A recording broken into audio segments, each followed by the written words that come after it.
or I'll die. But if it's too bad, welcome to the Church of Mabus radio show. It's Friday night, and it's 7:07 p.m. Central. And let's see here, Wham's here with us, Hello. and was that you, Wham? That was me. I'm kind of feisty tonight. Okay.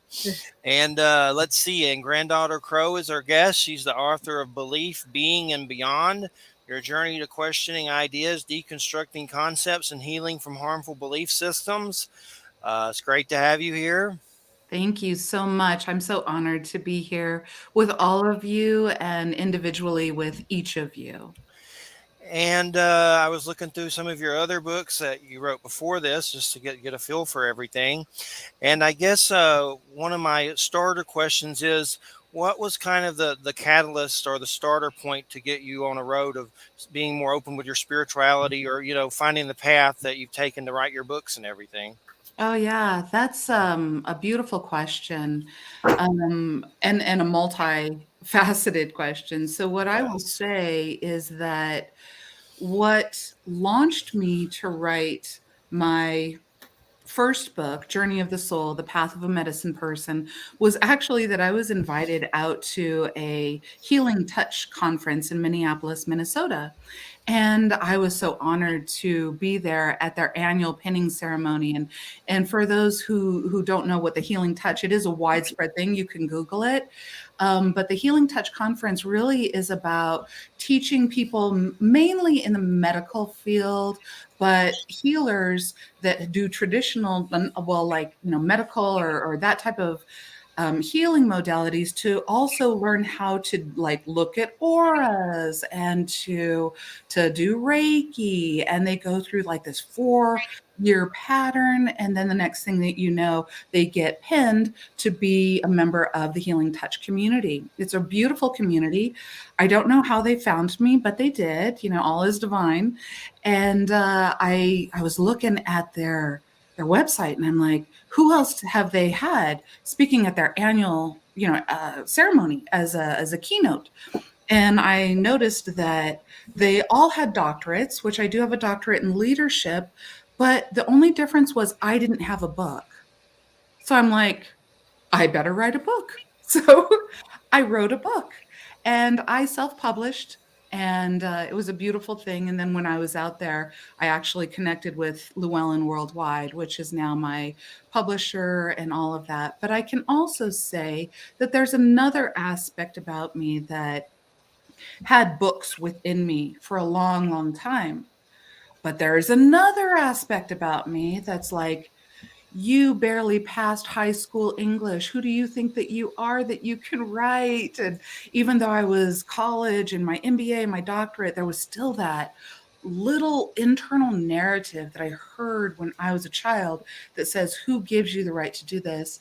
And I had to confront that internal narrative. And so I kind of want to say that because I want to offer to the listeners, check your thoughts. Make sure that they're original, or are you listening to an internal narrative that might hold you back? So that's my road to authorship. I've got another book within me about internal narrative. So we'll see that in a year or so. And so hope that answers your question. It's very multifaceted, but it's a beautiful question. And I think that it kind of helps us all to say, how do you achieve a dream? Yes, and I've always wondered, or I read somewhere about thoughts, how you could imagine them as birds flying by, and if some of them stop at the tree, so to speak, and take roost, that's the thought manifesting more. Love it. So a lot of times I feel really clear headed, and I like make myself think positive affirmations and things, but sometimes you can have negative thoughts that you don't want to have. And I've ran into some personalities lately that seem to trigger those more. Right. And the last year or so. And it's scary when you have thoughts that don't feel like they're yours, or like something else is putting them there, that, it's just creepy. Like Yeah. I've called it, it's like, are you trying to turn me into Darth Vader? I don't really want to do that. Oh, It's I a get it. battle, you know. I get So, it. what are some ways that, let's say, explain more about the thought process and maybe how you would go about trying to, turn your thoughts more positive? Is it simple as positive affirmations replacing the negative thought? Well, if that works for any listener, then I would say yes. But for me, it's a little bit more complex than that because I want to understand where those dark thoughts are coming from so that I can identify and recognize them. I don't like to hide in the light, which sounds really funny. I don't like to hide away from feeling or thinking negatively. I like to, examine all of it. And so this is what I would. This is this is a fun conversation. Um, the way, and I'm going to go deep. You trust me, I just can't help it. I just go deep real quick. So check That's this out. that's great. When the language that we speak constitutes it expresses the way that we see the world, our thought process. So what I mean is an English speaker will think in English. Moreover, I am of the Navajo Nation and Dutch heritage, so I have this, you know, by pattern of cognitive thinking. In the Navajo language, I think Navajo too. So there is a discrepancy between the word psyche. Trust me, I'm taking us somewhere. In the English speaking, English thinking language, we say psyche is an individualistic point of view. Like I have an individual psyche, so do you, so do you. But in the Navajo way of thinking, they feel from what I understand, and I think it also goes back to the Hebrew language, this idea that the psyche is not individualized and separate, but the psyche is actually this collective thing flowing through us. And depending on what channel we're tuned into, we pick up on different things with each other. So it's more of a collective thing. And so, with that, I would say, just kind of like, I guess, a visualization would be like we are fish swimming in a collective psyche. And so, in that, it makes me wonder when I have different thoughts, I question what psyche am I in? What is going on with the collective psyche? And what radio station or frequency I'm turned into? Now, you tell me, Jeffro, if that's too deep or what. That's great. I love it. And I understand, and I enjoyed your book a lot. I'm originally from Georgia, and my dad, we had a Christian upbringing, but he kind of considered himself as a backslider, and he used to be a preacher and things like that. So I've been around that all my life. And though I think there's truth to Christ, that I've explored other belief systems from shamanic things to Norse to Druidism, and I find comfort in those things, studying other belief systems. But I've had experiences where, let's say, well, just briefly to tell my story briefly, so you know why the show's here. When I was 17, I had testicular cancer and had to go through chemo, and I'm fine now. I'm 47 and I'm healed. Besides being tired and beat up, and a year or so later, when I was 17, my dad died. And I started to have a lot of spiritual experiences and paranormal experiences, from seeing strange things in the sky with multiple witnesses to beings of light uh, leaving my house, just different things like that. And it led to me getting intermingled with doing the show to kind of make sense of it and not go completely nuts. but Mhm. uh, but I mean, there were things at different houses that seemed like they were parked over my home, and I don't know if I've been abducted or what, but I've seen some weird beings. If I was abducted, I don't remember anything. But some of my first experiences seeing some of these beings, my first thought was devil, fallen angel. Oh my God, I'm going straight to hell. because Mhm. I seen some that were kind of serpentine reptilian, and it scared the crap out of me. But yet they were conveying a positive message, like sing, dance, create, like Deepak Chopra. So it was very confusing. So it was very confusing. But the beings of light, I've seen those many times. But I know, like when you see something like that, and then that, oh my God, you're going to hell. That's the devil. Like that's Mhm. that upbringing. And I Mhm. know there's a lot of abuse in Christianity and craziness that's insane that I don't understand at all with certain things. But seeing those beings of light, I'm like, well, maybe they do have a Jesus boss, that glows too, that gives them the glow. So it's just kind of like breaking it down. But that's what I've been trying to understand it in that kind of context. When it comes to harmful belief systems, though, uh, what about Christianity? Is that included one that you discuss? And I know there's different. It's a complex subject. There's different topics with it. Different subject matter. Yeah. Yeah, it's the book Belief Being and Beyond, like, questioning your thought process and deconstructing concepts and healing from harmful belief systems. I do absolutely do comparative religion within this, including Christianity, some Navajo stories, and then maybe Norse or Hindi. And, because I love studying comparative religion. I, like you, was raised by a reverend of the Christian faith. My story, as I think that most people's stories, when we are at the level of talking about spirituality and all of that, we and self-healing and questioning, they get very complex.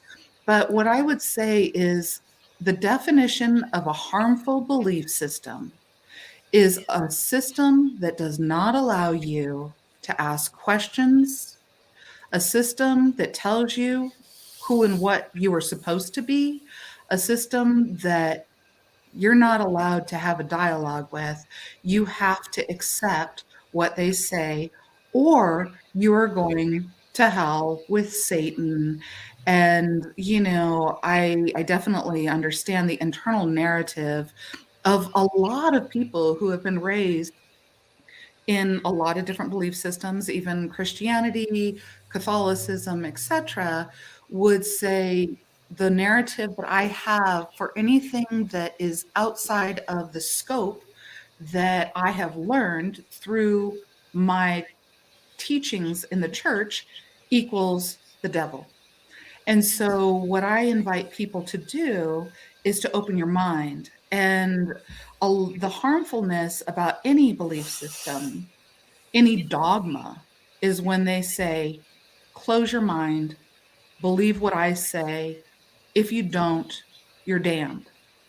Yeah, and the thing is that that goes beyond, any dogma as far as like Christianity and Catholicism, because there's a lot of beauty in those too. There's pearls of wisdom. But at the end of the day, like I've looked and I haven't experienced, but I have watched Scientology things, cult things, and all of these are like, don't question the leader. And I'm like, what happens when you're not allowed to question the leader? What happens?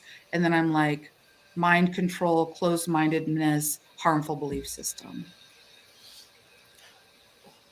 Definitely.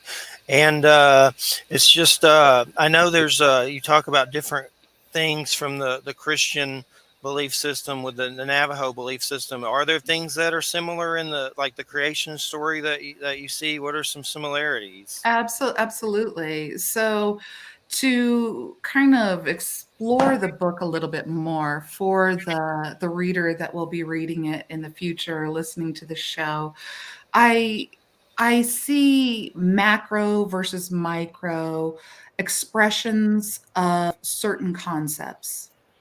So the concept of being in a human form and asking the question of where did I come from? That is a very organic question that the human species asks. We are curious.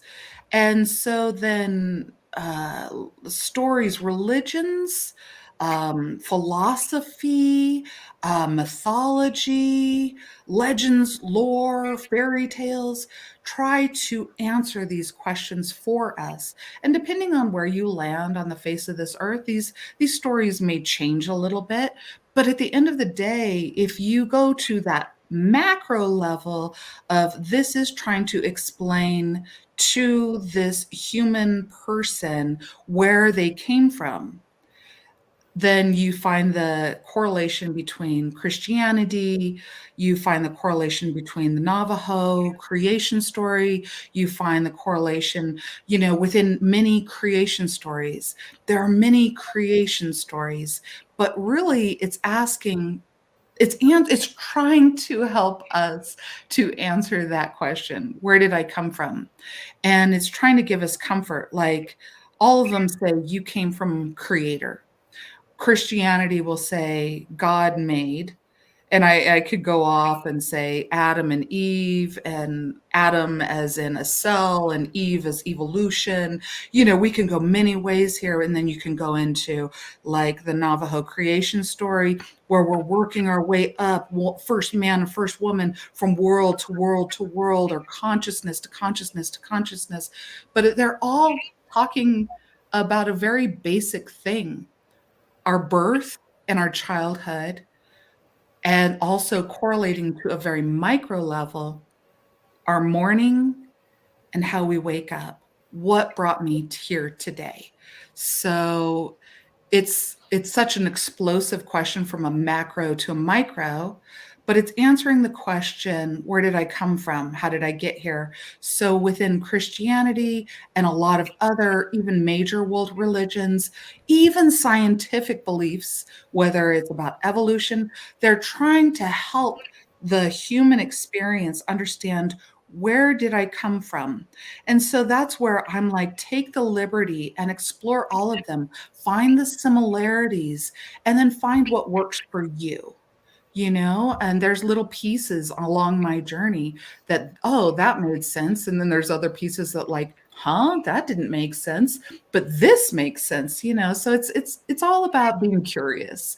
And I want to say that I talk a lot about being curious. And sometimes I'm hit by a person in the audience. It's like, yeah, but Granddaughter Crow, curiosity killed the cat. And then I say, oh, do you know the whole statement? Curiosity killed the cat, but satisfaction brought it back. That is the complete thing. So it's like, if you are subscribed to an ideology of stop thinking when you get curious, it'll kill you. If you don't question, it'll kill you. And I'm like, oh no, whatever you believe the creator to do, whether it's a Christianized creator, a Catholicism, a scientific creator, the Navajo creation story, or whatever, all of those, they're just telling you, giving you you were here on purpose. And be curious, because you matter. And we made you, whatever this is that made us with a curious spirit.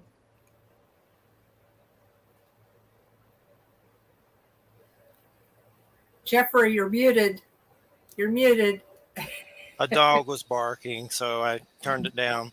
And if for some reason a pig goes off or a kitten, just a warning. Hopefully the pig does not. It's been usually good during the show. Love it. It's been crazy.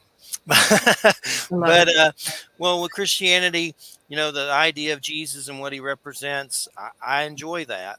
But sometimes when I look at Christianity and the way things have been with politics and stuff and all that stuff in America, and just it seems like a death cult sometimes. Like, the guy's coming back, we're all going to die. Like it's kind of, there's a lot of crazy things to it. So you got to try to stick to the Jesus pro pluses with that. And then when you look at the past, witches, natives, the Crusades, all the craziness, it's just a lot, and sometimes it can just make your brain explode. So, but one thing I enjoy with different, with the native belief systems and Norse and the different ones, are everyone seems to have a pantheon of creatures, little people, winged creatures, the S walkers. I don't want to say that one out I loud. I try know to what be you're careful. talking about, And that that, especially to a Navajo. Yep. yeah, I've just finished up a good TV show on AMC, Dark Winds, that was really good with a lot of Navajo in it, a lot of native actors. It's based on a Tony Hillerman book. They just did 6 episodes and had some of the people from that other show, Res Dogs, in it that's on Hulu, but it was really good. I think there was an S. Walker kind of witch situation in it. But I don't know much about Tony Hillerman. I'm guessing he was native. I have to look that up. I'd hope so because he sure does write a lot of native books, but I'd have to look up his background. I know I have a bunch from eBay, but it was really good and it got into a lot of you know, it was really good for a show, and I'm glad that there's been native shows doing really good. That Res Dogs did pretty good because it's by the guy that did What We Do in the Shadows, the funny vampire show. And then Dark Winds is actually by Tony Hillerman, but Robert Redford and George R. R. Martin, the Game of Thrones dude, put the show together, so it's really good. But Nice. Robert Redford is heavily involved in creating it, so that's a good one. But well, and then when it comes to like the little people and things like that, these belief systems all share these beings in different ways, and it's just fascinating. So I try to look at it from that point of view. And I know Paul Wallace, who we've interviewed. I saw some title to a video that he put out. He writes like books about aliens and stuff. He said every creation story is like a genetic experiment from aliens or so the creator or whatever. But Yep. the way he looked at it was like every Garden of Eden scenario was some kind of creator weird alien situation where Sure. they made us. Sure. So there's just so many connections, and then I know with the extremism in Christianity. Like right now, I live with my fiance Christina. We haven't had a chance to get married because of COVID, and Mm. she doesn't want to go to a courthouse. I don't blame her, but to get married around here, pretty much you have to infiltrate a church and pretend you love Trump to get in and get married properly. So it's like hard. Yeah. So her whole family, we're sinners, and they Yeah. and I know they've done terrible stuff that I could get into, but I'm not on air. So they're sitting back, sinner, sinner, sinner. So I know this craziness. Sure. I've seen it Sure. all my life in so many Sure. different ways. But so when you've dealt with some of these harmful belief systems, I know you get into deconstructing concepts and questioning the ideas of it. I mean, what's the path to healing with it? Yeah. Yeah. I love what you're throwing down about the different major religions and or pantheons and mysticism and how they have big beings and giants and little people and all of that. And I'm just like, but doesn't that make sense? I mean, what was our fairy tales all created about, you've got the dwarves and Snow White and not to get lost in the idea um of this needs to make sense to my logical brain, but moreover to open up the childhood creative force.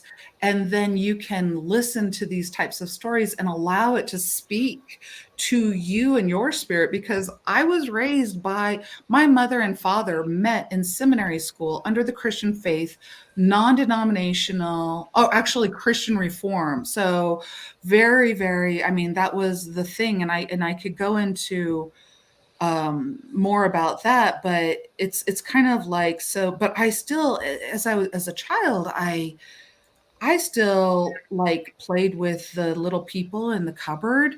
Like it was just normal to me.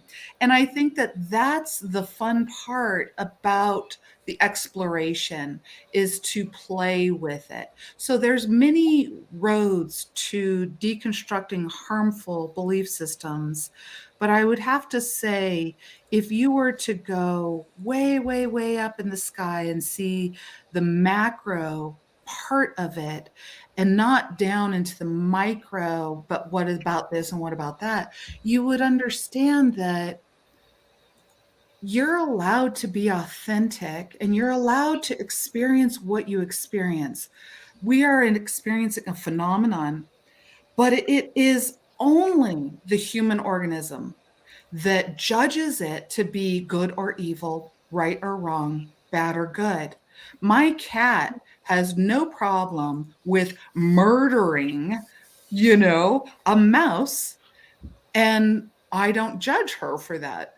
And her system of belief doesn't judge her. So when I say harmful belief system, again, I'm talking about a belief system that does not allow you to ask questions, be curious, because when we can come together as the human race with all of our questions, be it childlike or scholarly, but every voice is heard, we may find ourselves in a higher understanding of what is possible and what we do.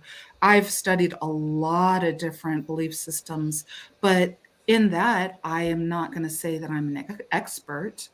I honor everybody's authenticity.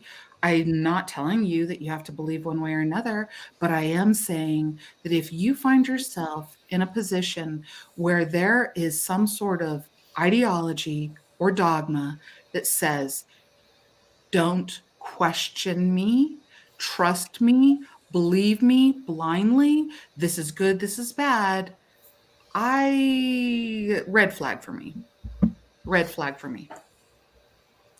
So what are some of the Navajo end of times situations? I've heard of different ones.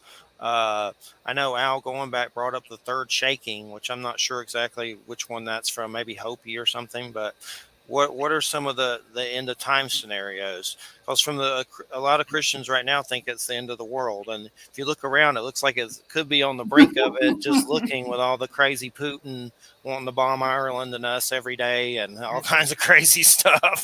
Right. But what are some of the end of times that the Navajo mention? So, just to be clear, although I do have my certificate of Indian blood, and I am of the Navajo Nation, I do not speak on their behalf. However, I will tell you what I have learned from that, and it basically is this idea that much like the day, you live your day, you wake up in the morning, at noontime you enlighten, you're a teenager, in the evening time you're an adult and you're just being, and in the nighttime you're waiting to become. And so what does the end of times look like? Nighttime, when you fall asleep and you're regenerating yourself, and then you become anew. That's kind of how I throw it down in the book. But there is also these teachings that we live in a world, a dimension at this time that has a lot of holy significance around the number four, meaning four directions, north, south, east, and west. Four bodies of existence: physical, emotional, spiritual, mental. Um, there's a lot of fours that we live in. Like categorizing things in fours, and I'm sure that your audience might be like, oh, what about this, Granddaughter Crow, what about that? And I'm like, yeah, that's what I'm talking about. Four, four, four, four, four, everything is four. And there is this idea that we are getting surrounded. Four seasons, there we go, I got at least one more. Spring, summer, autumn, fall, autumn, and then winter. Four, we're living in this four in order for us to understand the vibration of four, so that we can feel comfortable moving into the fourth dimension and feel comfortable in that. And then in the fourth dimension, we will be surrounded with the number five. Now, the funny thing about that is, I don't, I actually wonder, I'd love to pose this question to you. Like, sometimes we talk about different dimensions, and here we are in the end of time, and it's just like, holy, I was in a position that believed so much in the rapture, in all of that, that I actually, as a child, used that as an excuse for not doing my homework, because I'm like, well, what if Jesus comes tomorrow? Why would I waste my time on math? I get really like that. But at the end of the day, do we, as a human race, all evolve together, or do some of us go into different dimensions and lead the way? What do you guys think about that? Because Well, I think that it's like we kind of need some forerunners until we get everything and then we finally get there.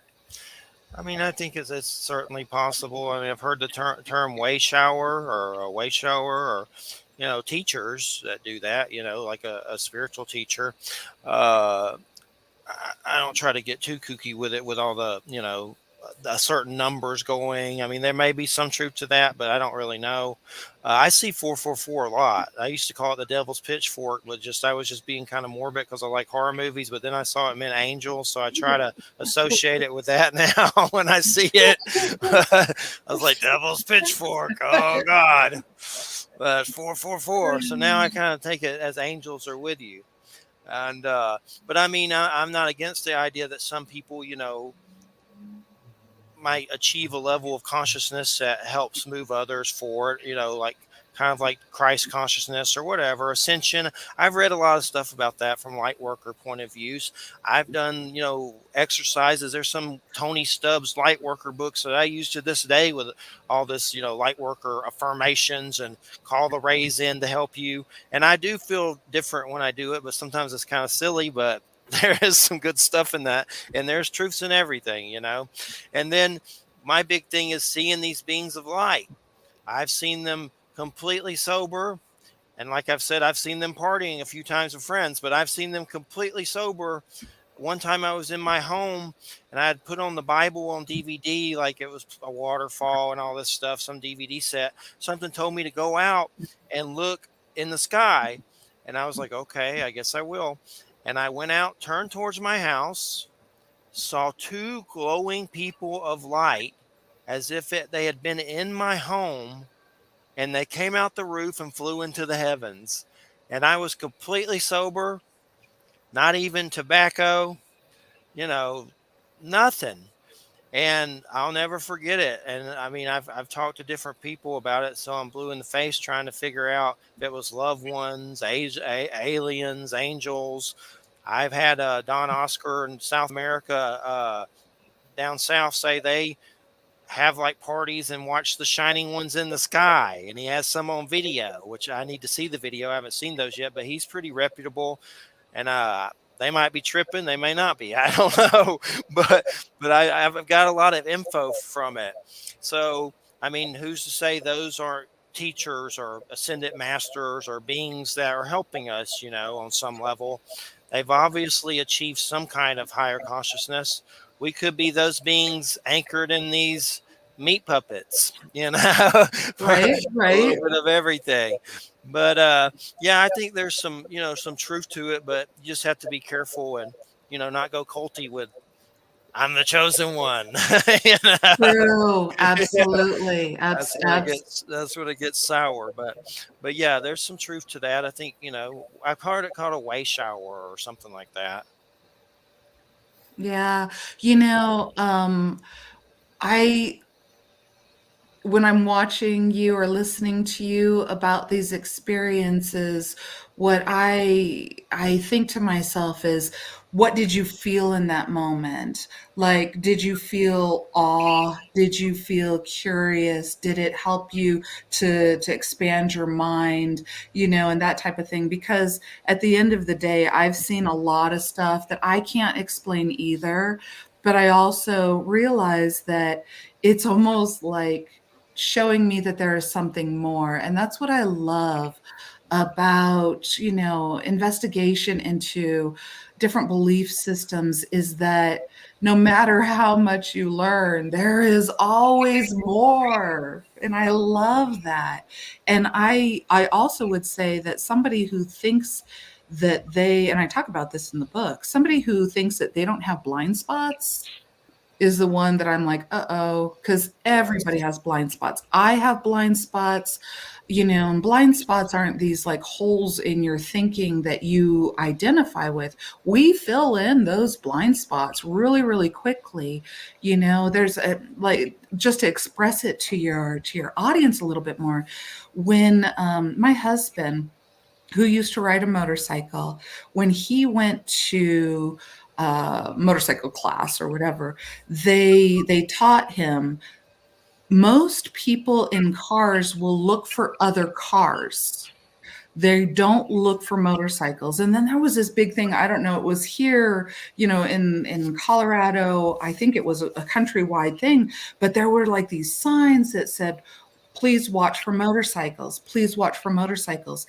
The idea and the scientific idea around it is if you look over your shoulder and look to see if there's a car and there's not a car, you will change lanes. But if you look over your shoulder to see a car and or motorcycle, then the motorcycle enters your blind spot. So you're not just looking for one thing, you're looking for whatever is there.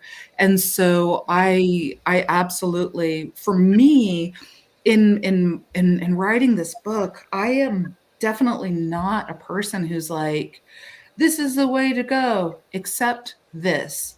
If you're curious, be curious. If you have a question, ask the question, because whatever it is that causes people not to ask question is what I see as harmful.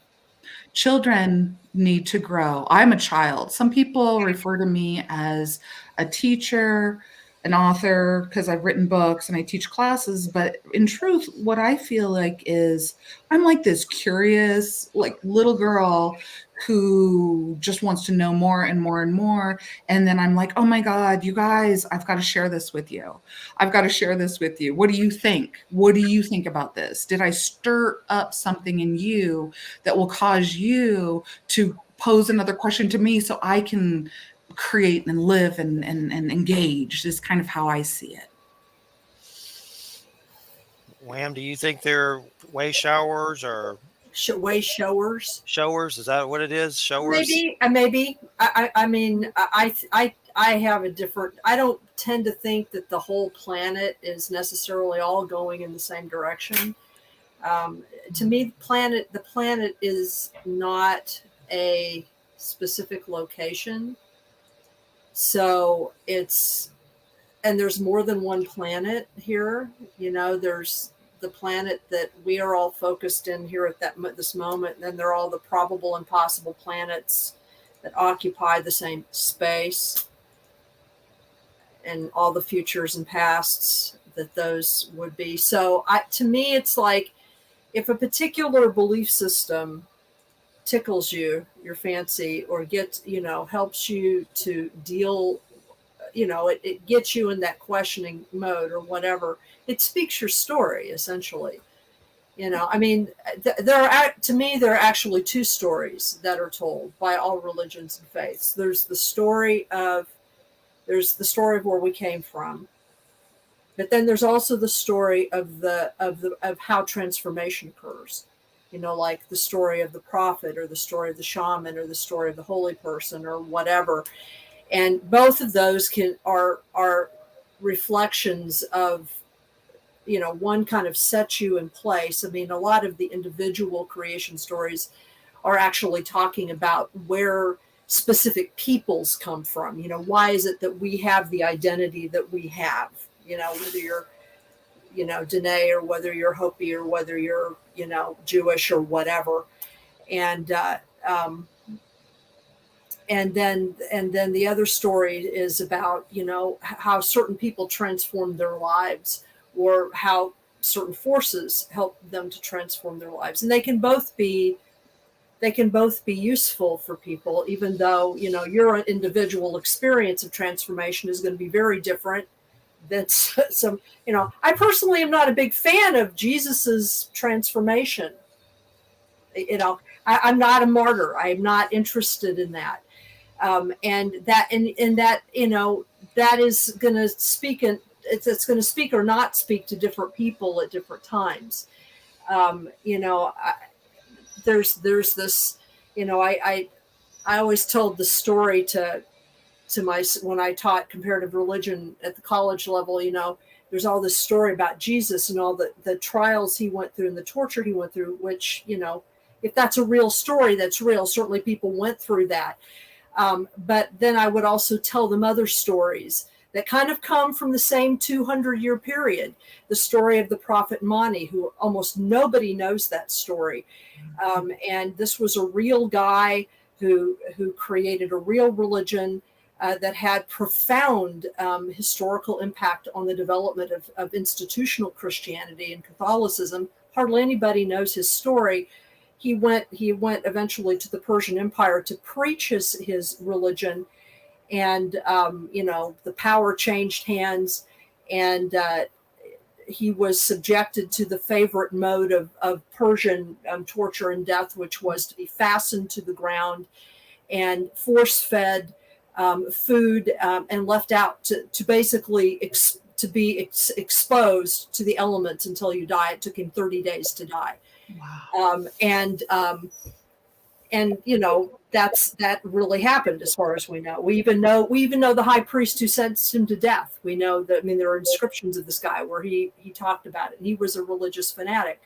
And then I would tell them the story of how one of the great Jewish scholars of the Talmud, because he refused to obey the Roman edict not to preach the Torah, was taken into a Colosseum, wrapped in a Torah and set on fire. And so I would say, so who of these people died more horribly?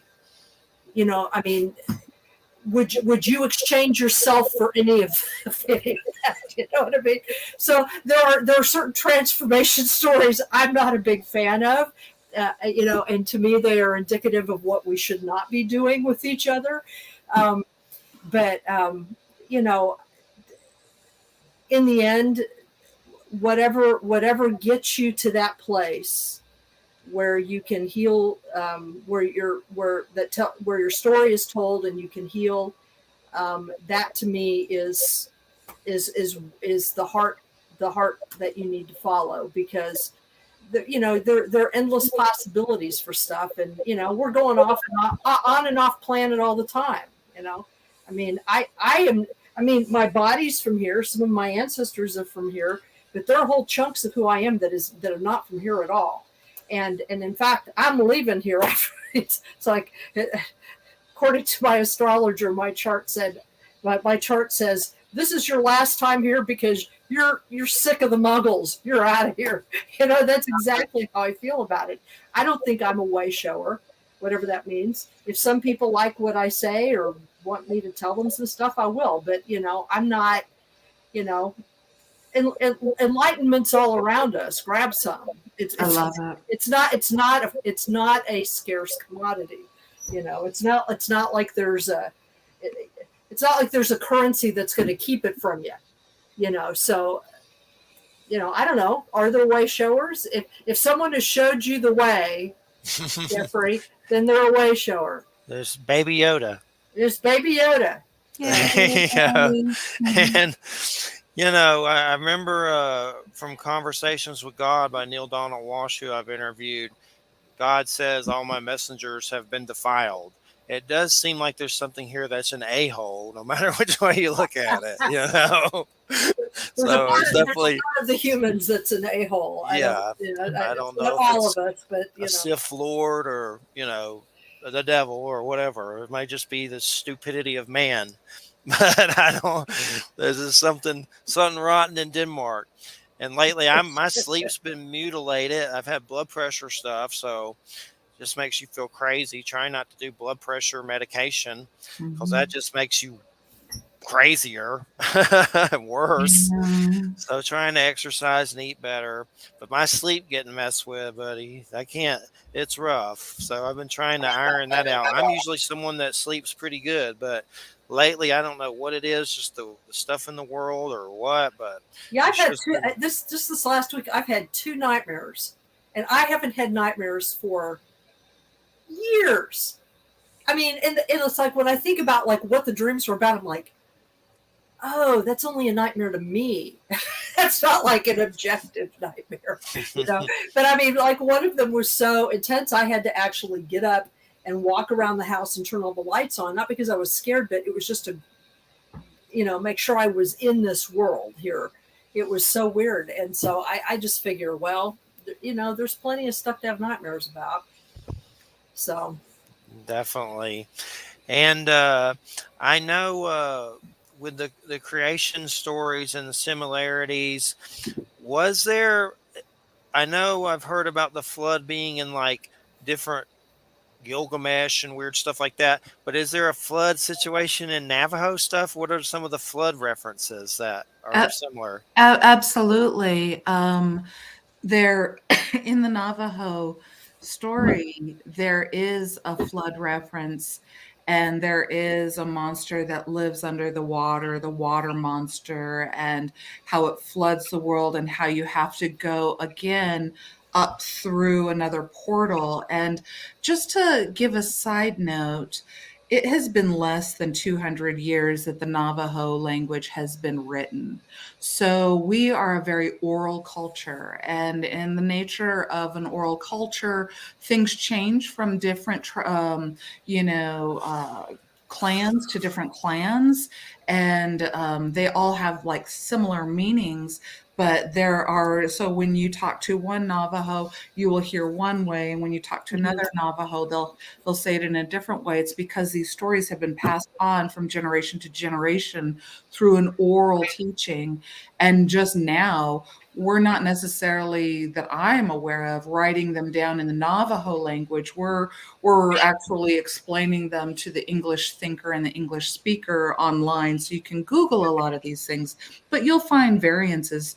But at the end of the day, yes, there are flood stories within the Navajo Nation. And um, it's kind of interesting because Christians have a flood story, you know, with Noah and the ark. The Navajos have a flood story.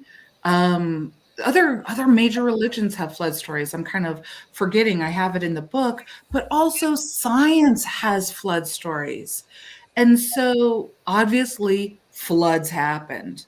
How we interpret the phenomenon of a flood depends on our worldview. In the Christianized thinking, as far as I learned, it was because the world was rendered with evil and God needed to wash away all the sins.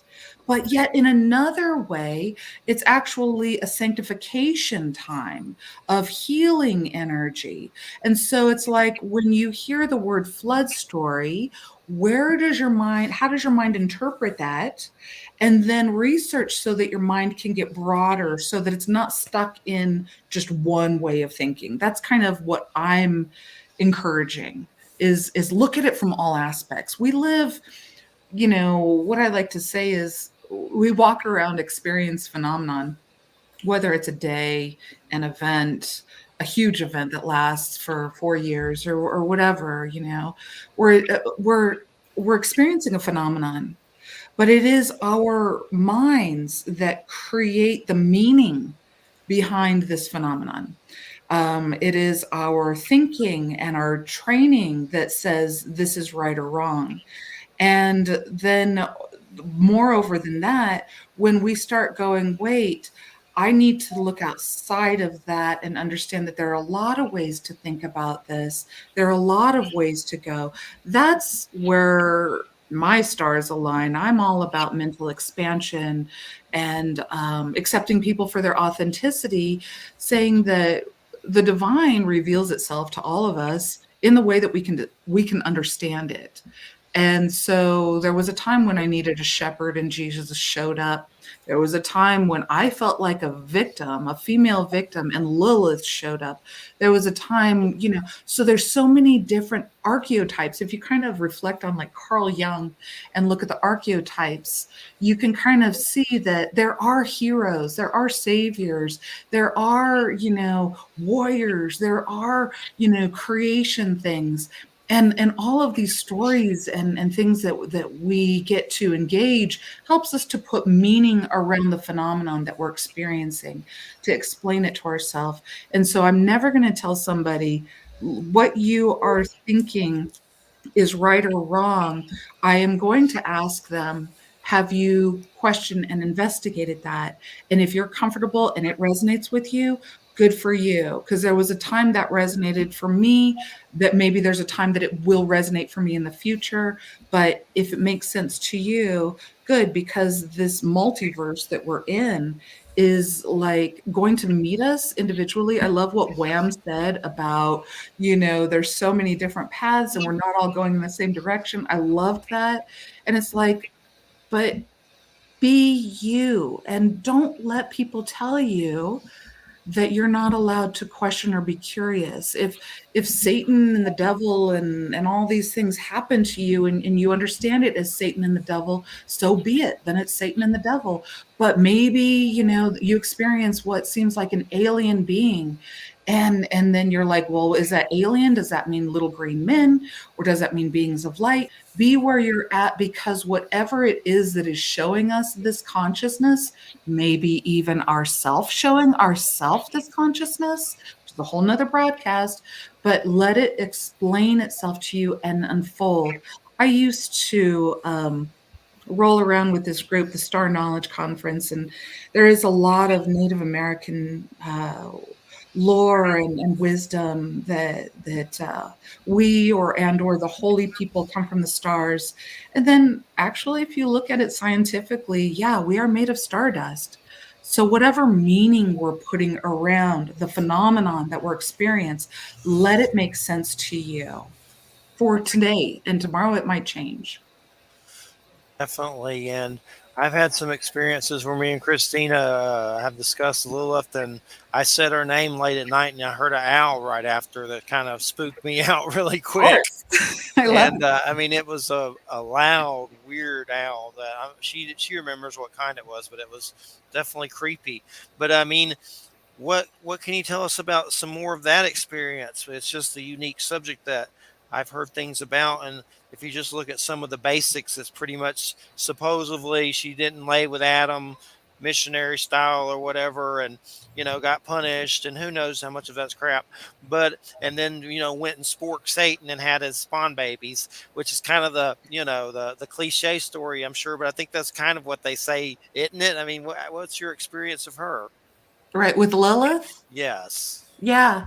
Um, my experience with Lilith is she is the archetypical vibration that needs to come to the subservient feminine to help her to understand that we are equal.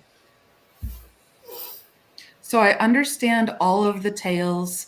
I also understand that some of the paintings about Lilith is that she is this woman described that she wanted to be on top, and Adam said, no, you need to be subservient in a very, methodological way and also physical way.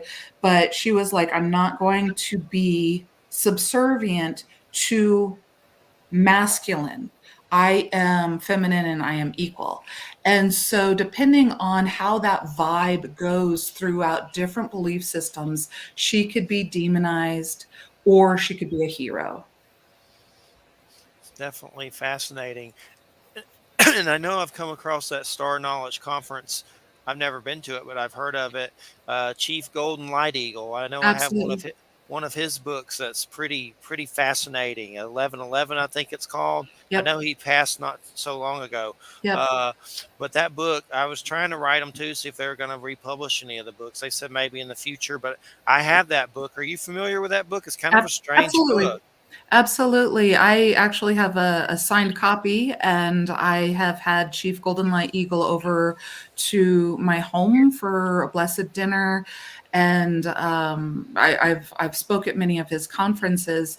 I haven't read it in depth, but I have heard, and he really opens up this huge, beautiful concept. If any of the listeners want to learn about what the Lakota has to do with stars and extraterrestrials, and he talks about meeting with the government, and he talks about a lot of things. There's a lot of people who, if you look at past star knowledge conferences, that have ranches that are dedicated to raising the vibration, and aliens actually come by. I know a lot of people who follow that.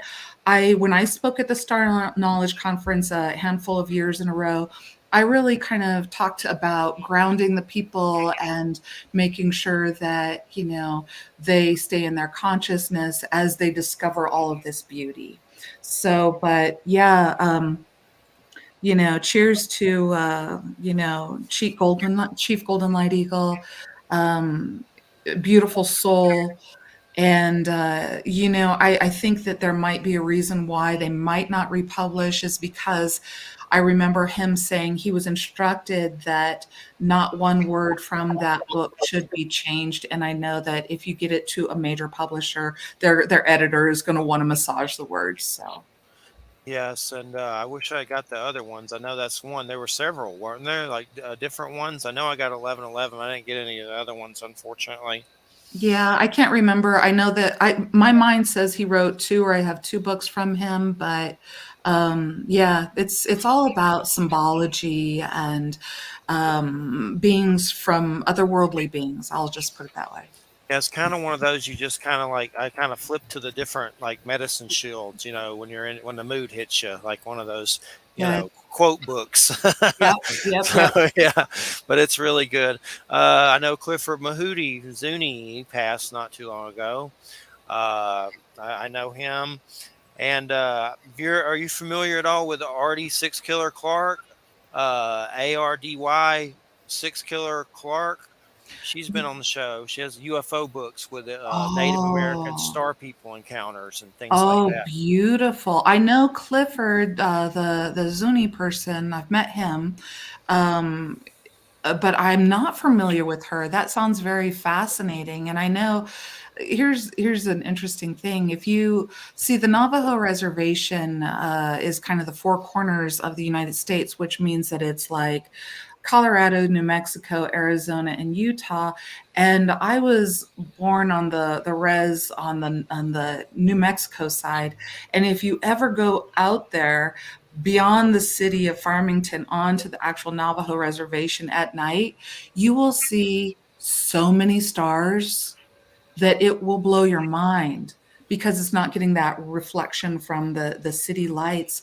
So, and you think about all of the stories and all of the beings, I absolutely do not believe that we are alone without other consciousness in this, what I experience as a multi-dimensional multiverse. And Nancy Red Star interviewed her a million years ago when I first started out. One of the big things that I've realized about all this that we're talking about and the show and all the different guests is raising consciousness. And I actually had an experience where I had a verification that that's what this is about and why we go through some of Mhm. this stuff.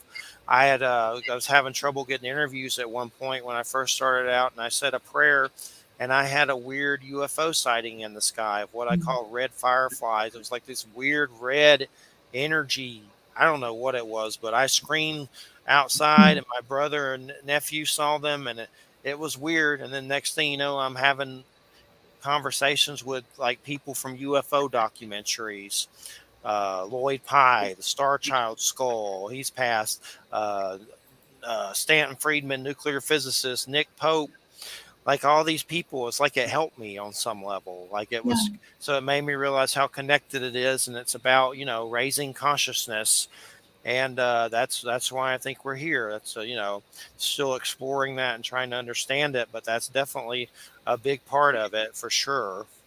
I love it. I love it. And moreover, it can be as intricate and complex and or simple as we want it to be. So when we're talking about things like this, just to kind of reground the audience, what we're talking about is energy.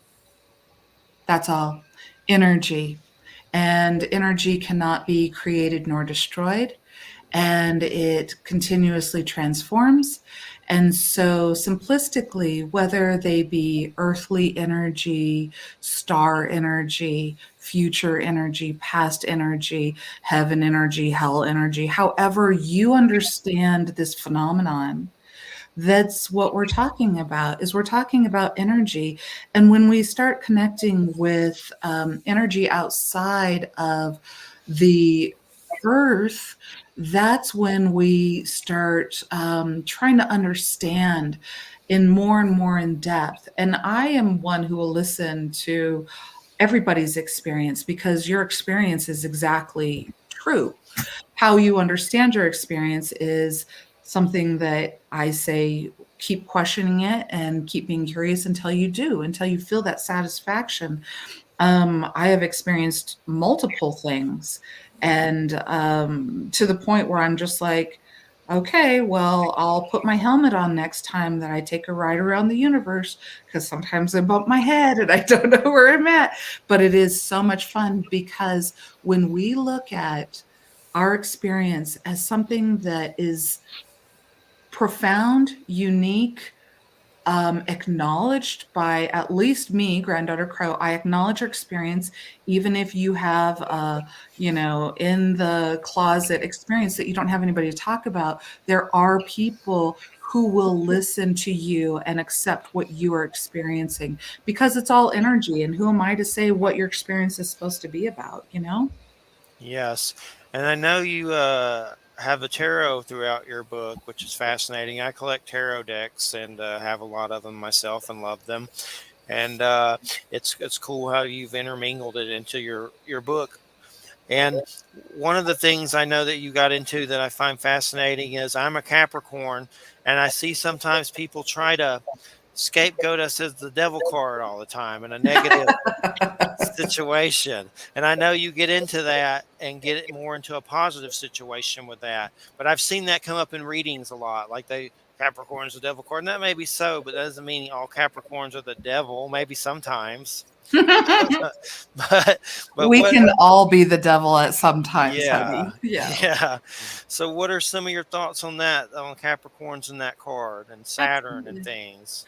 Absolutely. So when I look at the devil, I don't take the traditional stance of something that is evil. I take it as a stance of something that questions the understood normality of societal norms. I also see that it is something that will go ahead and work with societal norms and say, for me, the devil card is more of like what you end out trying to control ends out controlling you. So be very, very careful about things that you try to control, such as if you want to make $1 million, that's great. And so you go to work, that's great. But then you realize that you're going to work to make $1 million, but you don't have time to spend that $1 million. Now we're starting to see the devil card where you're locked into something and you need to step outside of whatever that hamster wheel. And so when I look at Saturn and I look at the devil card and I look at Capricorn, I see they are the ones who kind of go, let's look at the system. Let's figure out the system, and then let's see if it's controlling us or not. When I look at Saturn, I see old Father Time, that Saturn energy has those rings around it, which is kind of like trying to keep you down. And so it's kind of like, sometimes when I see the devil, I'm not talking about Satan either. I'm talking about the devil card, which I differentiate. Because I think that Satan is more of an archetype of the rebel, that a rebel. But when I'm talking about the devil card, it's like, what are you trying to control, and is it controlling you, and what goes beyond that, and trying to figure out, when you go into those times, it's not necessarily evil, it's actually an enlightened time to go, oh my gosh, I actually am being controlled by the dollar instead of letting it free flow, and then you can move out of that. The chains of Saturn. Saturn. I mean, there's definitely some interesting Capricorns. Anthony Hopkins, David Bowie, Rob Zombie. It's definitely a weird sign, and I know Elvis. Elvis. That's right.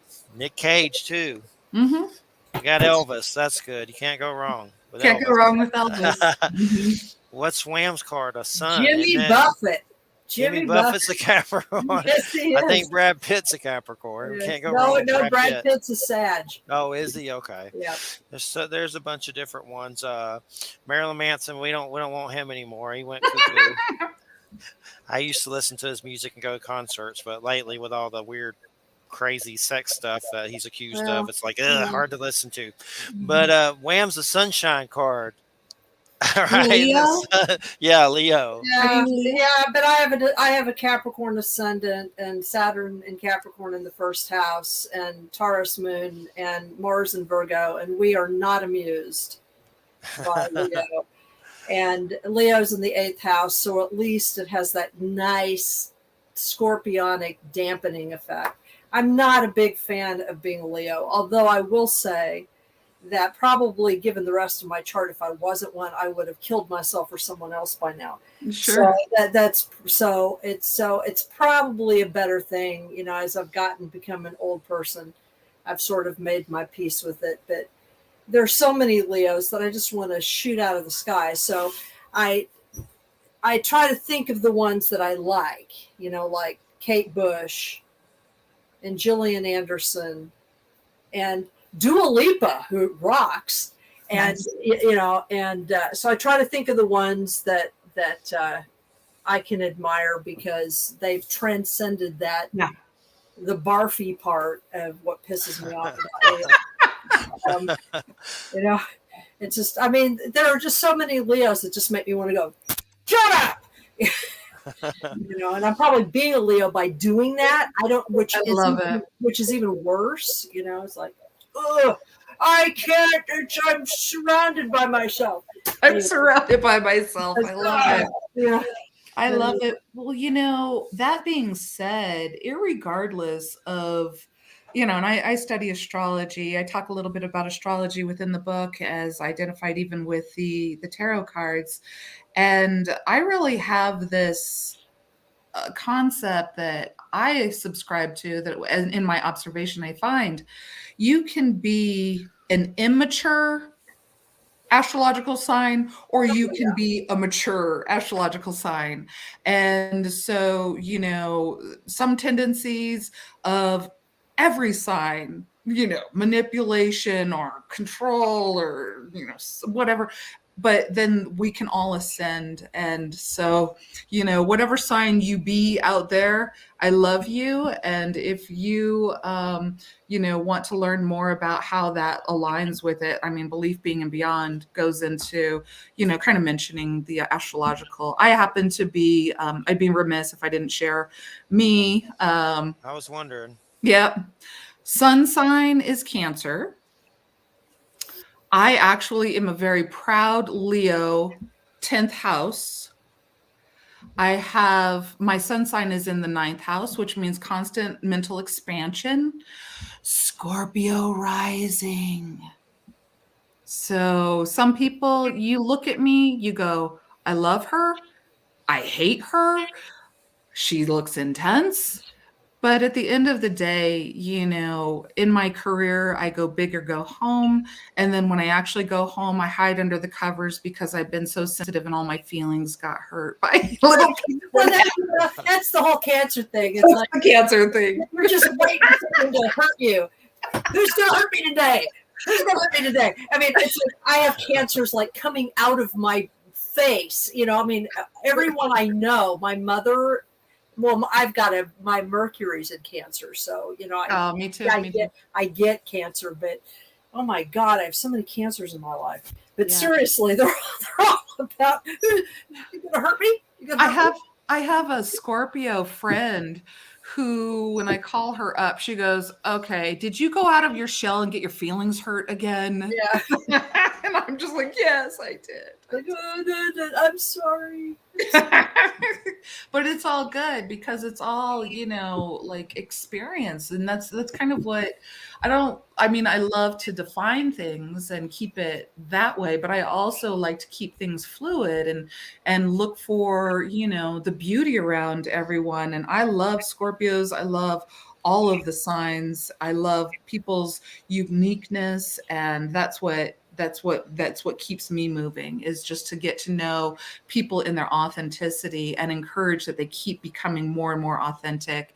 I am not a judge. I am not here to tell you that you're right or wrong, but I will walk with you. And if you ask me what I see, I will tell you what I see honestly, but also as a person who has got your back and who's on your side.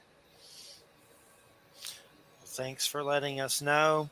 I know when it comes to when it comes to Actually, that was just really funny. Thanks for letting us know that you're okay. is there a I supposedly have some Cherokee background, but I've seen a picture of my great grandmother and she looked Cherokee. But if I've had my DNA and it's don't come up, I've had people tell me to go in some place called Atmore and they'll check to see if you got it that's native or something. It probably won't come up, but I've seen her picture.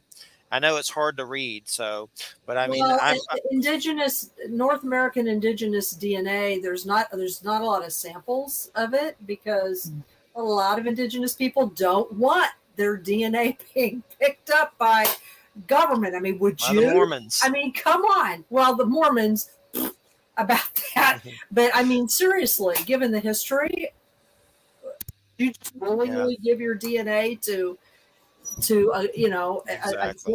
corporation. I don't blame them. I don't either. And I know as far as I know Christina, if she got hers read, I know some of it would come up, but mine may be very low. So from my mom's side, I don't think my dad was. So, but I've always had a respect for native teachings. When I went through chemo, I had a dream of a medicine man like spitting water or something on me or whatever, when they do the little healing ceremonies. And I woke up from that like, what in the world?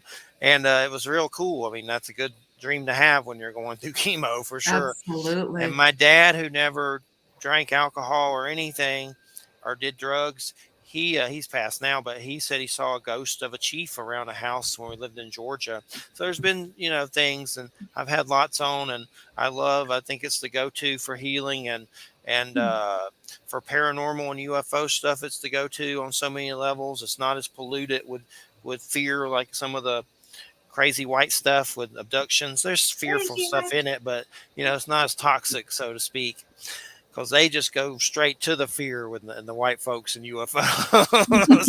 Yeah. Yeah, for sure. But the star people and all that, and the dances and things like that are kind of a ceremony. I know you should look up Artie Six Killer Clark. It's ARDY Six Killer Clark with an E, and she has a native book and a Sky People book. But I know that Mm. native book's kind of hard to get and expensive for some dumb reason. They need to reprint it or something. But she has stories of people in these native situations. Excuse me, that say they're water keepers for some of this UFO stuff. Like the This one, UFOs come down. Space Age Indians. Yeah, that's one. Yeah, That's the one that's not expensive. right. But Sky people, this is the best one ever. yeah, that's South America. She Central goes. America, She goes. Guatemala, Okay. Honduras, She Nicaragua. goes to these tribes and people and gets these stories and This puts is them the in books. one. She's got like balls of steel. Mm. That one's like That that was, one for some reason is like $200 yeah, now, this which I one's don't like out of understand. print. That's out of print. And then Stupid. and then and this and then this. So I've got all of her stuff because They're she's really good fabulous. though. You She's would enjoy them. fabulous. She's fabulous. There's some story about the water keepers where natives keep like a river or something and the UFOs come down and get water from it and they interact. Like there's a lot of cool Mhm. experiences in there that I'd never heard in South America. Stories of blue giants coming from the sky and taking women from villages and crazy stuff. But that's scary. But I know one thing. I've always been interested in Coyote and the folklore, Coyote and the Hairy Man hanging out. And I'm not sure which belief systems. I know they're in different ones. But is there a trickster element in yours, that a certain one? Yeah, absolutely. Coyote is very much a teacher because you don't want to do what Coyote does. So he's that teacher that teaches you don't do this, don't do that. They definitely, there's a very widespread belief system. If a coyote crosses your path, turn around, go home, start over. Yeah. Yeah, trickster energy. But see, I'm not afraid of trickster energy either because they can be teachers too. You just gotta know, you know? Yeah. There was some chant by DJ Conway to call Coyote, and I did it too much. And sometimes when I get upset, I do it too much. And I think it's been a mistake, maybe. Well, It's probably why I'm so messed up. well, But the thing is that coyotes and wolves look very similar. You have to know the difference though.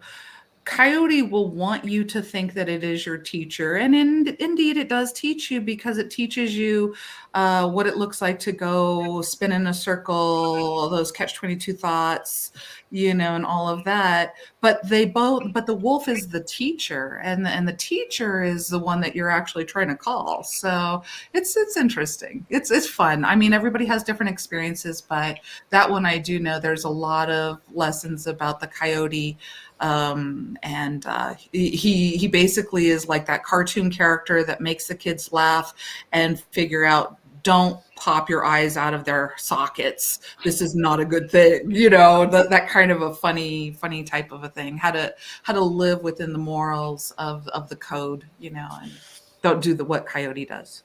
do some natives kind of treat it like the devil, or is that just like a Christian thing? Like, do they whisper it, like, don't say Coyote and things like that?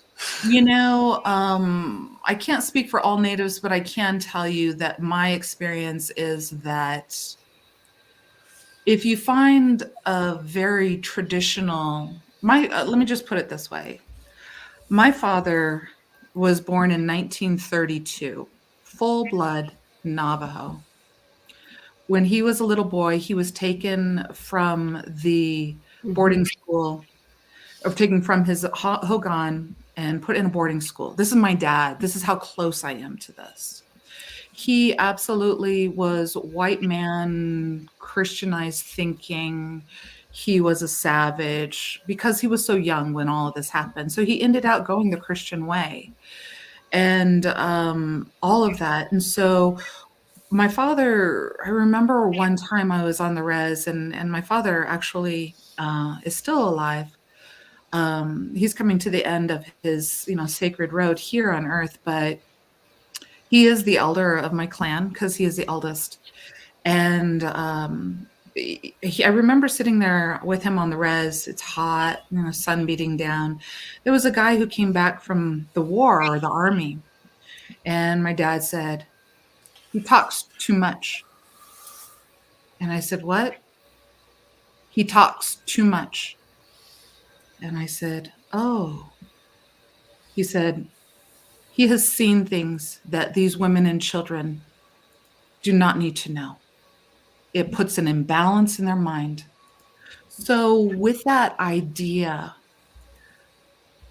there are a lot of traditional Navajos, you'll find a lot of Lakotas, in my opinion, in my exploration, in my observation, that are very willing to talk. You find a lot of Lakota information in books and in all of these things. You don't find a lot of Navajo because Navajo are like, don't talk too much.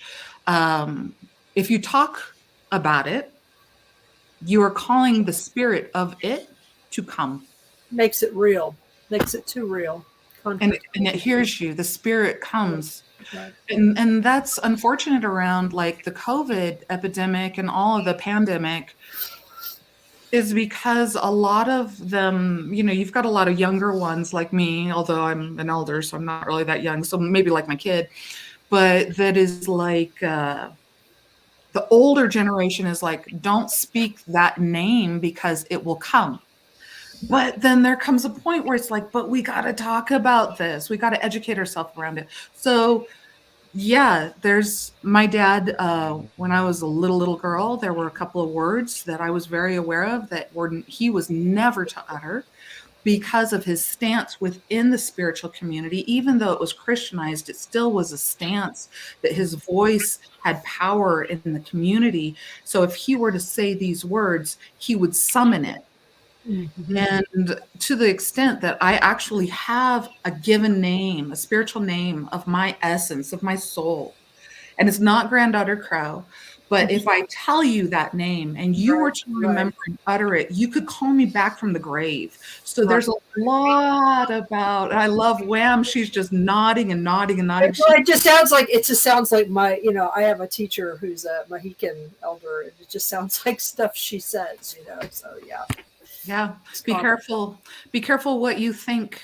Don't be afraid of what you think, but be careful of how much you feed certain thoughts. Don't ignore what you're thinking, but obviously be careful to, it's like that old story about the grandson going up to the grandfather and saying, "Grandfather, I have two wolves within me. One is white and one is dark, and they're fighting against each other. One is good and one is evil." And he goes, "Grandfather, which one's going to win?" And the grandfather says, "Whichever one you feed." So feed what you water the grass that you want to grow. I mean, it's very simple. Water the grass that you want to grow. Right. Well, and when you speak, I mean, if you decide you need to speak some things, just be careful what you speak. Speak it carefully. Don't be careless with it. I agree. I mean, there are times when you do need to talk about hard stuff. Yes, I agree. And I love that you're bringing that up, Wham, because I was actually in a conversation with a lady today who is like, I need to be love and light, and I didn't go through my hard spiritual lesson with grace. And I was just like, okay, honey, we're human.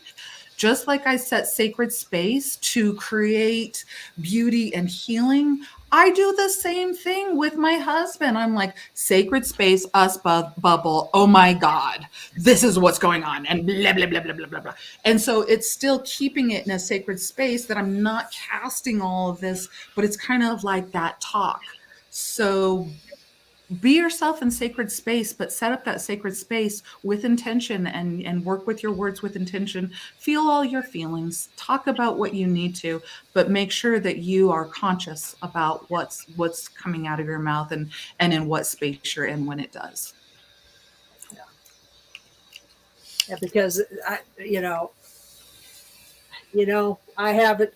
My moon is in Taurus, and it is the depositor of my chart. And when I say something, really, it happens really fast. I manifest stuff really quickly, and it good or bad, And it took a lot to learn that.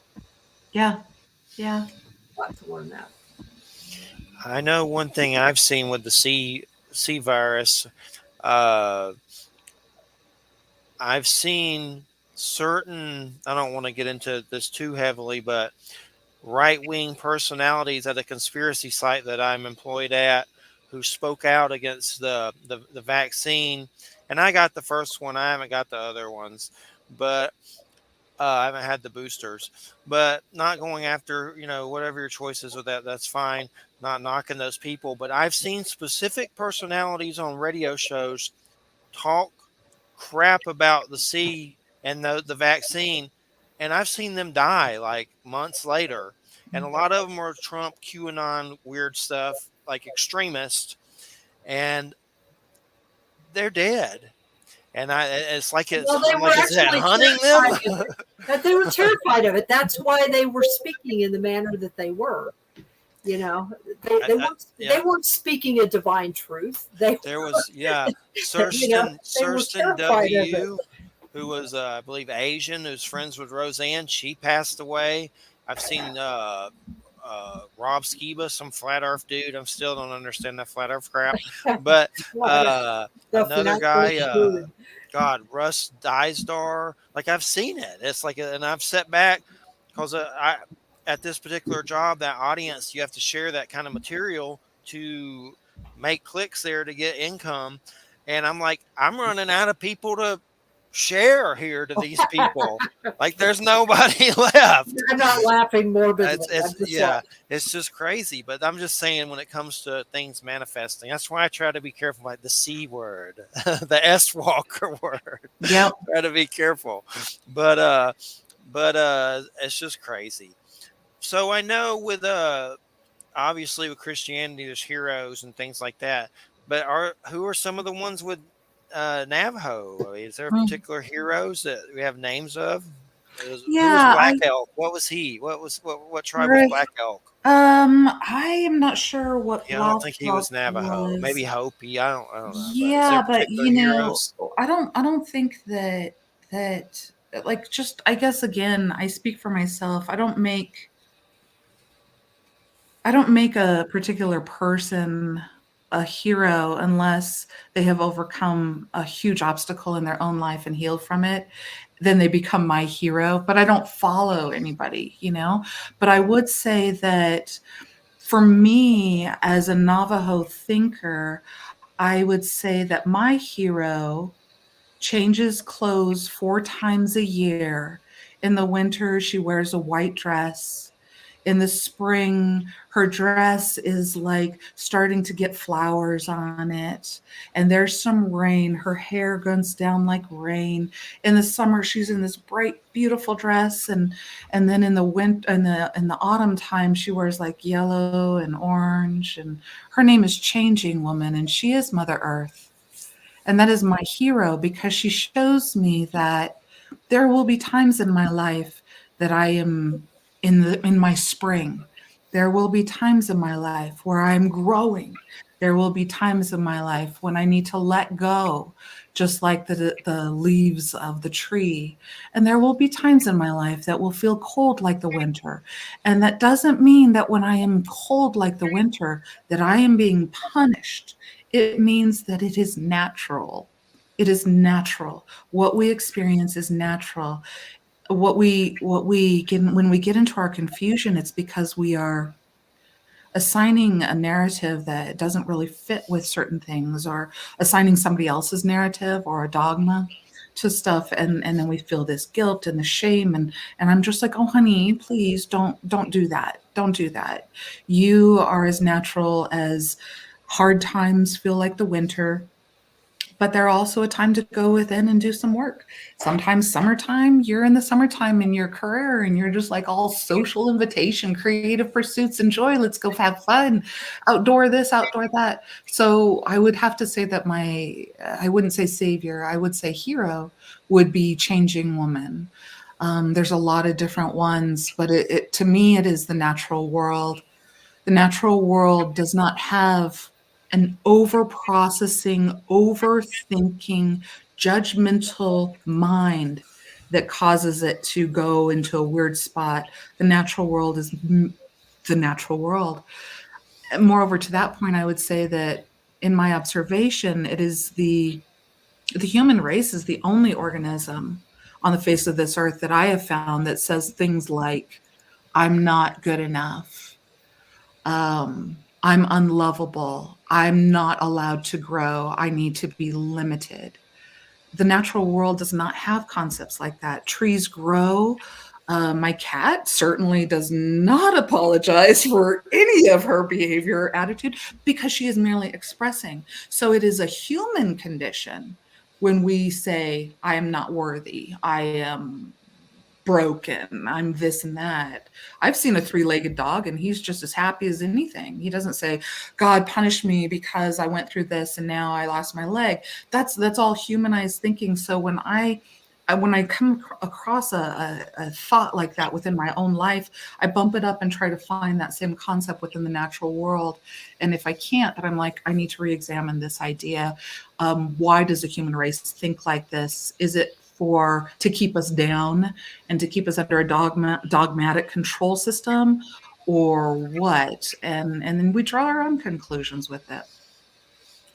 And I noticed in your book you have it different chapters: awakening, morning; enlightenment, noon; being, evening; becoming, night; beyond, a new day. What made you pick the specific times of the day? Right. I love that question. For any reader that is going to pick up this book, a tip from the author. First thing to do is go to Appendix B in the back. You will find an overall matrix, and it is broken down into those four quadrants of awakening, enlightenment, being, and becoming. And then applied to that is like the daytime and other things, seasons and times in your life, etc. We won't get into all of that right now, but the reason why I said awakening in the morning is because you can have spiritual, mental, emotional awakenings, and they can feel much like the way that your physical body awakes in the morning time, literally. At noontime, enlightenment comes. Enlightenment, think about it, light, everything is in the light. There's a high consciousness. That's much like the noontime, very little shadow. The sun is overhead. We're in the light. We're growing. Then the beingness in the evening time, the way that we are is like kick up your feet, have a glass of wine, have dinner, take your hat off, put your hair down, get into your jammy pants or whatever. You're just being. And that feels a lot like you spend your evening for the most part. And then the nighttime is becoming when you rest to get refreshed anew. So in doing this, I thought, how better to provide and open the door of curiosity to what does awakening, enlightenment, being, and becoming look like in the physical body, so that we can experience what does it feel like to you to wake up. Some people wake up really fast, and so maybe their spirit does too. Some people are groggy. They need a couple cups of coffee and they need to kind of wait a minute or an hour or 8 hours or whatever to actually fully wake up. And so maybe that's the same pattern with their spiritual awakening. Sometimes people get alarmed and then they wake up because of an alarm. And maybe that's how your spirit wakes up too, is something alarming coming in. But the reason why I put it in the model of a day is to help people to embody the mental, emotional, and spiritual experience, to know that their body actually knows how it feels. And maybe they can catch cues on what this means by taking cues off of their physical experience. Definitely. And let's see some other tarot. What's the Cancer tarot card for your sign in the tarot deck? High priestess. High Priestess. Okay. And probably the moon too, because we're ruled by the moon, and there's a little lunar stuff going on with Cancerian energy. But the high priestess is the one who kind of sits between the veils. So we pick up a lot of energy, and we're like, whoa. Here's something I turn to. Once Loki is free, three roosters will crow. The sound will awaken the giants, and all this from the underworld will rise and gets into Norse. So that's pretty Yeah, cool. yeah, yeah. Yeah, there's a lot there's a lot of stuff in here. When I started describing my book to the readers, I just was like, I really, it's just a lot of information being able to interweave. But, when I see it described, it's basically saying, other people, like it was my publisher that said, what your book is about is the journeying to question ideas, to deconstruct concepts, and to heal from harmful belief systems. And I'm like, I wrote about that. That is so cool. I can't wait to read it. Right. But at the end of the day, I am in my early 50s. When I was in high school, I barely graduated. I had to pull a D up, an F up to a D in order to get my high school graduation diploma. Didn't know I got it until the night thereof. I had a lot of other things going on in my childhood. And I do talk about, I give some anecdotal explanations of me and my life. within the book as well. So maybe you can identify with, what does it feel like when your parents are completely Christianized and then you decide to question and they ask you to leave, those types of things. So when I was 30, I decided to go to college, night school for adults. And I was like scared, but really curious. The first night, my professor said, okay, we're in Gen 101, teaching an adult how to learn again, how to think again, how to take responsibility for their own education. And there was an icebreaker, and they were like, so if you were to write a book, what would the title of it be? And so we all take 5-10 minutes, write it down, and they start going around the room. Well, first guy is all, I teach people how to ski. So obviously, you know that if you like to ski or want to know about skiing, you could have a conversation with him about skiing. And so I was like, well, that's kind of like regular, I guess. Then the next lady said, oh yeah, how to bake oatmeal cookies. And I'm like, uh-oh, I did this assignment wrong. And so they got up to me, and I had a split second to think of something else, like how to make really good lasagna so that I'd be a part of the group, or to be honest. And I said, my book would be called Belief, Being, and Beyond. And she said, to me, I remember an awkward silence of people turning their head and kind of going, oh my God, you're the alien that I heard about. And you're weird again. I've always been considered that. I'm used to being cast in that position as a child. And my professor, she was just so brilliant, and she just said, explain to us, what are you talking about? And I said, well, whatever you believe constitutes how you behave in the world. Like, if you believe that you need to brush your teeth twice a day or your teeth will fall out, you will religiously brush your teeth. And she was like, wow, that's really empowered. And believe it or not, like 20 years later, I actually wrote that book.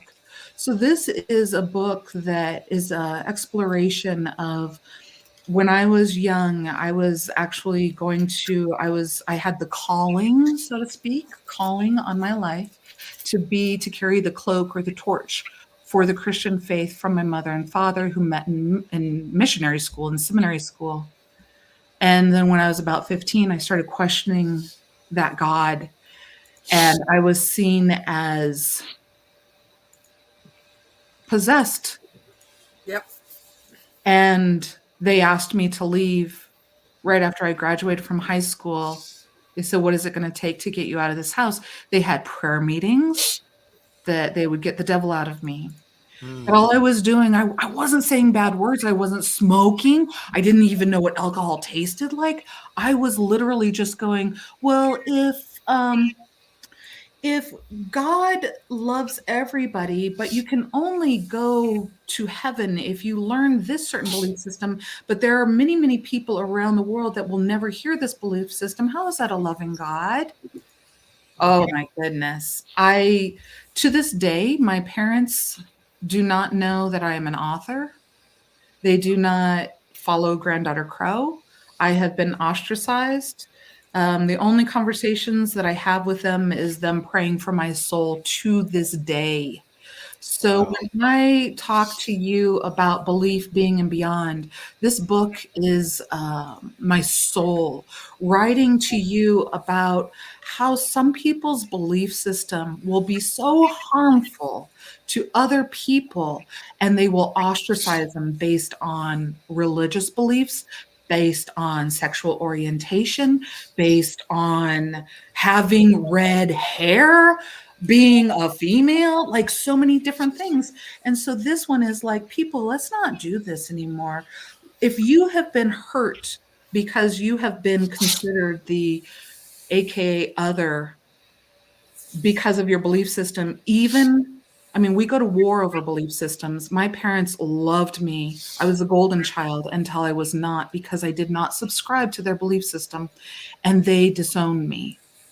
So if a belief system can have a parent disown a child, we need to wake up and take a look at what we're doing. And that's why I wrote this book. So if you've been harmed by somebody's belief system because it was dogmatic, or it didn't stretch out far enough to understand you, please pick up this book. Reach out to me, www.granddaughtercrow.com. I am on your side. I am here for your authenticity. I am here to listen to your experience. And we appreciate it. And I know, with a lot of people abused and hurt natives in the name of Christianity, in the name of God and Jesus, and that's got to be a conundrum for someone native and who's also a believer, and that's got to come up. You would think. I don't see how it couldn't. In my family, my mother, and I don't know if I've ever talked about this on air. We had a great great grandfather. Luckily, I never met him, but I've seen creepy pictures of him. And back in the a long time ago, what, 60s, I don't remember, but he looked like a gangster and had like a plastic spider hanging from his mouth in the picture. But he molested my mom and her sisters, and he was a preacher that was well respected, and no one would believe them, so it never really got out, or if it did, it got squashed. But one of the sisters, my mom's, both her sisters are passed. She's the last remaining one. She had to wear like a kidney bag all her life from this guy. So this, just the fact, these harmful belief systems that people are Yeah. behind, and they do this stuff. I Yep. mean, there are serial killers that will. I've heard of a particular one that would read the Bible to you as he's killing you. It's just crazy, and it creates a conundrum. You don't try to blame God and Jesus for it all, but my mom won't set foot in a church. She won't even hardly listen to scripture. She don't like it. And I know when they tried to baptize her, she ran away. And that's probably it's sad because it was probably from this sicko. You Yeah. know, that's what happens from these harmful belief systems. Yes. Yes. Oh yeah, yeah. I grew up. I was just thinking about this today. I grew up in a very conservative, cultish sort of brand of Lutheranism. Garrison Keeler, Run for the Hills, and I was just thinking about this today. My father used to tell me that he could tell that I was of Satan because he could see spirits moving in and out of my room. And of course, I had sort of a dual reaction to that. One was, of course, to be devastated, but the other was, it was like, why can't I see them? You know what I mean? So Sure. he had some gifts, but he interpreted them in a certain kind of way. Yes. Yes. Yes. And I remember I completely stymied my mom at a certain point because I said, so love heals all things. Love conquers all things, right? And she was like, yeah. And I said, so why don't we love Satan then? Wouldn't Oh. I'm like 4 years old. I said, wouldn't that take care of that? And she just sort of looked at me like I was completely insane. I love it. But to me, that's like super logic. I my parents know nothing about what I do.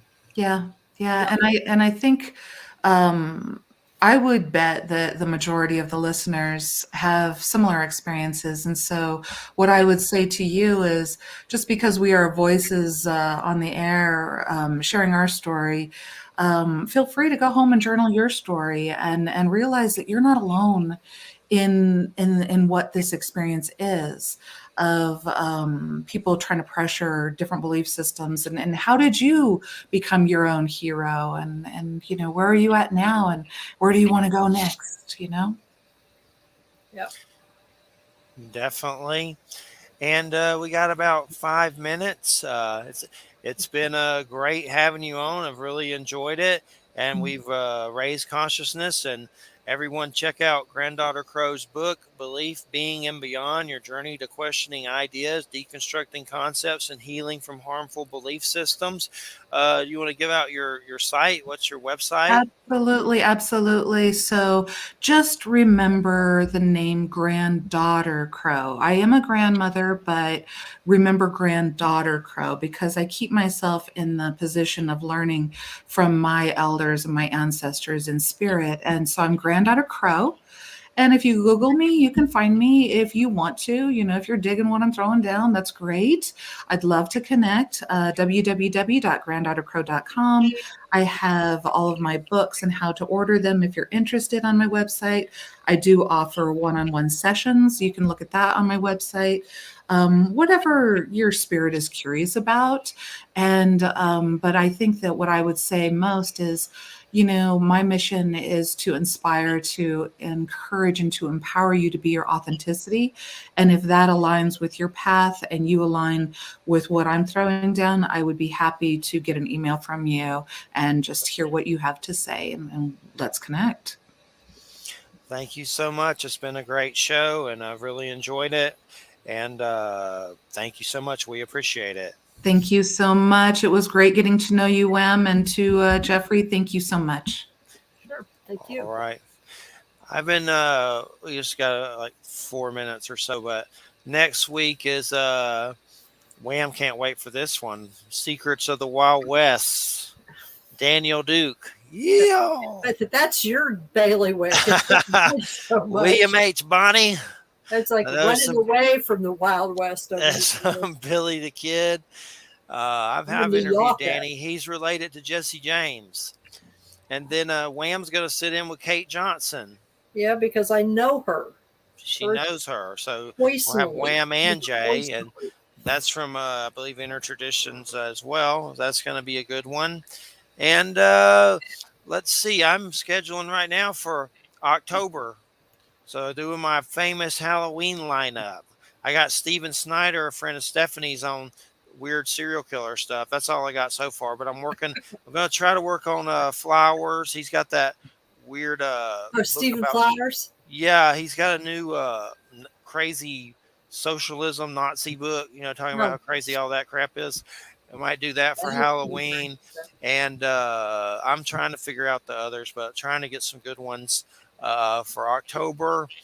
And I saw a good show, The Man Who Fell from Earth. I don't know who the African American dude's name is, but it's based on it's based on a book, but there was a David Bowie movie. But apparently there's a show. Yeah, that's the one I saw years ago. Me too. And there's a show on Showtime that's 10 episodes. And that dude, it's crazy. Like, he crashes and it's like a reptilian kind of thing, and then he becomes a human, but he's adjusting, and it gets crazy as hell. But so far it's pretty deep. It's pretty good. It's not your normal average. It's weird and it's good. So I've been checking that out. That's The Man Who Fell to Earth on Showtime. And that's it, everybody. So I hope everybody has a good weekend. And we'll see you next week. Rub off. See you later. For the Wild West. Yippee-ki-yay. Beep. All right, everybody have a good weekend. Thanks for listening.